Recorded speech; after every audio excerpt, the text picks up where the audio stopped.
When learning about narcissism stops being helpful, do you have an appetite for information about pathological narcissism that is never satisfied? Have you found diminishing returns in the helpfulness of this information? And do you find it hard to focus on yourself after a deep dive on narcissism? People who realize they suffered narcissistic abuse can feel like Jim Carrey realizing his life is on TV in the movie The Truman Show. They can feel a sense of freedom and power in seeing that things were not what they had seemed. They were not defective nor undeserving, as the narcissistic parent claimed.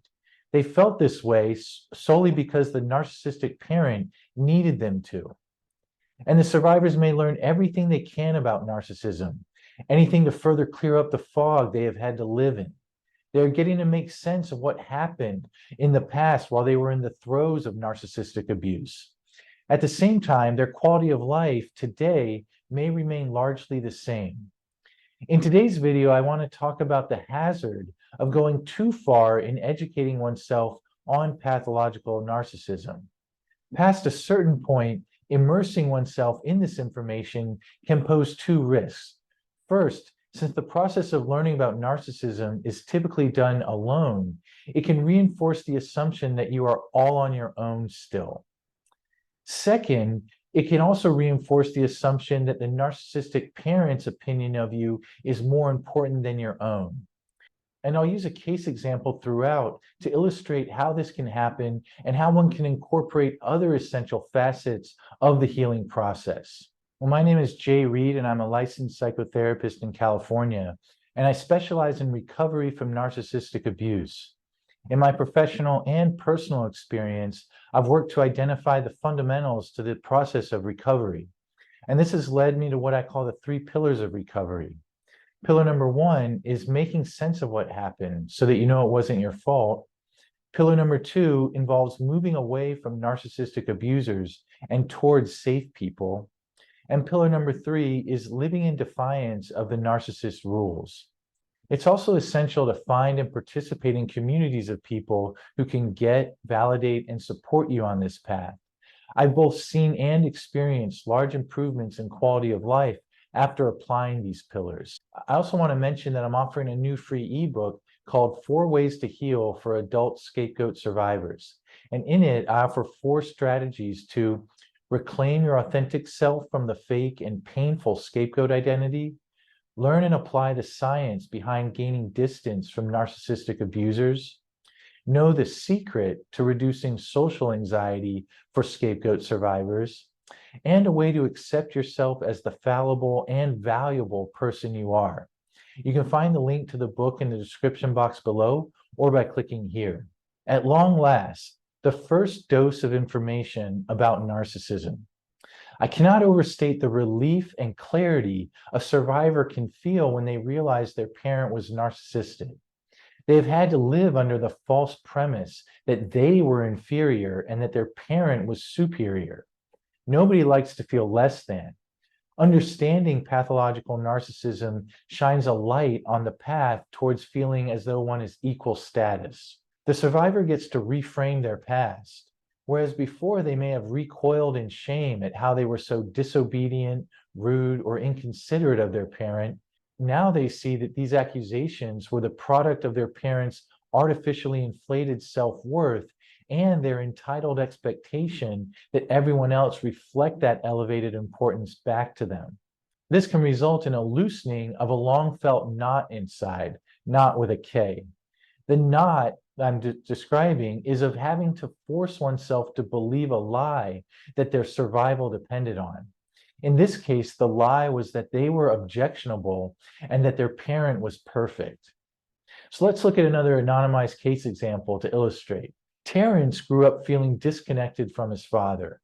The man always seemed to have it all together, but would not let Terrence in. Nothing Terrence did in his own life seemed to interest his father. The only time Terrence knew he existed to his father was when Terrence would approach him. Terrence had no memory of his father seeking him out to spend time together or find out what was going on in Terrence's life. At the same time, Terrence felt a strong pull to show gratitude and appreciation for his father. For example, if he didn't make eye contact with his father whenever they were near, then his father would grow non-verbally irate. He would start slamming cabinet doors and criticize Terrence for not picking up after himself. Terrence knew he had to make a big show of appreciation towards his father when they were in the same room or face this backlash. His father mostly avoided social occasions and friendships. He would make up excuses for why he couldn't attend social functions. When he was forced to attend, he'd usually occupy himself on his phone, making it impossible for other adults to talk to him. Terrence felt unaccompanied by his father throughout his childhood and adolescence. Occasionally, though, his father seemed taken by someone else and would go out of his way to make a good impression. He would shower them with attention and admiration. Terrence would look on and derive the painful conclusion that he didn't matter enough for his father to treat him as well as this person. The consequence for Terrence was low self-worth and disappointment in what relationships had to offer him. One day he was perusing YouTube videos and stumbled upon one about covert narcissism. The speaker highlighted how such individuals tend to be aloof and avoidant, yet entitled to others' warmth and admiration. This fit his experience with his father like a glove. Terrence was overtaken with a sense of clarity and relief. He began to notice his own feelings of inner emptiness and longing. He could understand these feelings as a consequence of his father's dismissiveness. And he could understand his father's dismissiveness as a consequence of his father's own psychological problems. And this beat chalking it up to Terrence's own unworthiness. How learning about narcissism may go too far. Well, this phase of recovery can also happen in isolation from other people. The survivor may find books, articles, and videos that help them feel understood in what they have endured. And after a lifetime of being deliberately misunderstood, this can be an invaluable experience. At the same time, survivors' core trust in others may be shattered at this stage. They may have learned that closeness means being deprived, devalued, and controlled. They have then had to believe that they deserve such mistreatment in order to keep their most important relationship going. It's enough to make one want to be on their own. To survive, they've also had to organize their minds around the demands and needs of their narcissistic parent. Sure, this has not been a comfortable arrangement, but it has been an arrangement that beats no arrangement. In learning about narcissism, the survivor can keep the narcissistic parent in the center of their minds while finding their parent's claims about them to be faulty.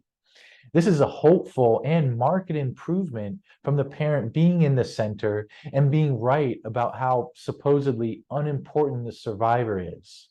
Learning about narcissistic abuse is a necessary but not a sufficient step towards healing from it. It constitutes the first of three pillars of recovery, making sense of what happened.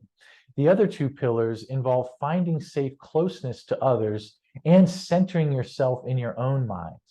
These can't be accomplished without new experience. Learning about pathological narcissism may go too far when it eclipses other aspects of the healing process. When this happens, it can unintentionally reinforce the survivor's assumptions that they are on their own and that it's their narcissistic parent who matters the most in life.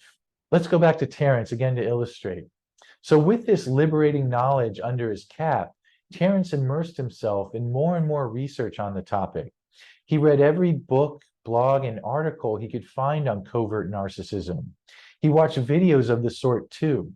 Weeks stretched into months, which stretched into a year, and Terrence was awash in understanding what was really happening in relationship to his father. At the same time, Terrence still did not feel close to anyone in his life or like he could live based around his own needs and goals. He had still not entered therapy nor found a peer support group to help him. The prospect of doing either brought up a lot of dread and anxiety. He'd say to himself, what if they think I'm complaining over nothing? What if they think I'm the real problem? And I just get too anxious and uncomfortable around other people. Whenever Terrence came up against these reservations, he would move back to the books and videos about narcissism. Perhaps there was more to learn that would make reaching out feel easier. He would feel a relief from the dread and anxiety he felt when considering approaching others in the healing process. As time wore on, however, he still did not reach out and would find himself feeling alone and oriented around his father's psychology instead of his own. The other two ingredients to healing. First, finding and connecting with safe others. The survivor of a narcissistic parent has learned that they are on their own in life. A narcissistic parent is limited in empathy, so their child rarely feels emotionally considered. At the same time, the parent feels entitled for their child to show them attention and admiration. So the child must abandon what they need from the parent and tend to the parent's needs instead of their own. Otherwise, they'll face the narcissistic parent's vindictive wrath for failing to reflect back their exaggerated importance. So the child's existence on the child's own terms goes unacknowledged. They're left to figure out life outside of their narcissistic parent completely on their own. Here's why finding attuned and responsive friends and relationship partners is so important. In order to be our full selves, we need to know that we will not lose the care of others.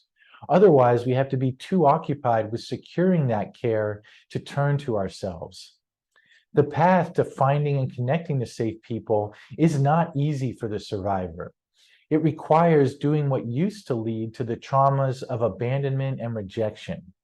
This includes reaching out to others, telling them what you need and don't need, and allowing yourself to expect good treatment from them. Define the narcissist rules by turning your attention to yourself. A child is born expecting their parent to deliver all of the psychological and emotional necessities to become who they are. The child of a narcissistic parent gets little to none of these essentials.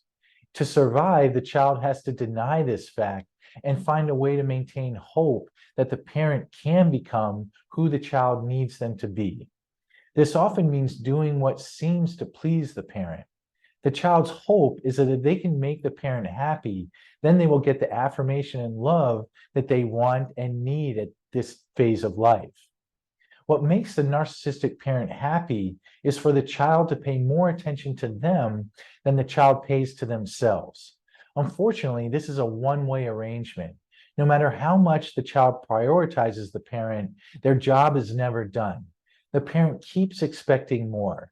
So the child's left essentially holding the emotional bag, as it were. It's important in the process of healing to eventually turn towards and prioritize one's own experience. There are plenty of aspects of a survivor's experience that are not about the narcissistic parent at all. And these aspects deserve just as much attention as the parts that had to adapt to the parent. The path to paying attention to oneself is also not easy for the survivor. It too requires doing what used to lead to the narcissistic parent's rage and/or abandonment. The survivor can feel vulnerable to these same outcomes as they try to turn their attention to themselves. Well, let's go back to Terrence again to illustrate. He eventually decided that he needed to try something new. He went to see a therapist who treated survivors of narcissistic abuse. Terrence expected to go over his upbringing with a fine-tooth comb with this therapist. He was surprised to learn that most of her attention was on the person he was today. They talked about what he wanted out of his life and what he felt stood in the way. Terrence worried that there was a right and a wrong way to be a client and wondered if he was doing it right. But his therapist seemed equally interested in whatever he had to say. There didn't seem to be a wrong way to be with her. Terrence brought up the lack of connection to safe others that he felt in his life. He and his therapist identified his fear of rejection as something that interfered with reaching out to such people. Terrence used his experience of the therapist's interest and appreciation in him to counter these fears. He identified a couple friends in his life that seemed to treat him well, yet whom he did not often make plans with. He deliberately began reaching out to them and cultivated an ongoing friendship with them. They showed interest in him and in his life and offered him support for whatever was important to him. After a while, Terrence realized that he had not looked at a book or a video on narcissism in quite some time. He reflected on how useful this information was and is for him. He was also grateful to be focused on new safe people and on himself. And as with all of my videos, I would strongly encourage you to exercise compassion and patience with yourself if you find that, this topic today may apply. The message of this video is in no way meant to be judgmental if indexing on learning about narcissism has been kind of the main coping or healing strategy to date.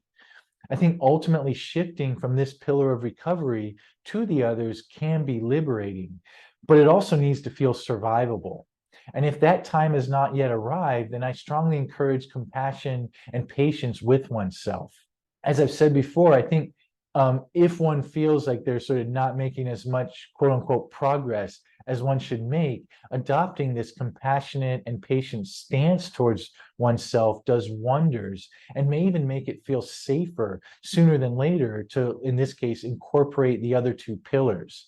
Exercising compassion and patience towards oneself inherently is a defiance of the narcissist rules. And I'd like to thank everyone for your continued engagement with the channel, the comments of relating your own stories to various aspects of the videos, and particularly the support offered one another in the comments section is, I always say this, but it's always true, heartening to read each and every week. So, and I wish everyone well. And I guess so from Brizo back there and myself, we look forward to posting again next week. Take care.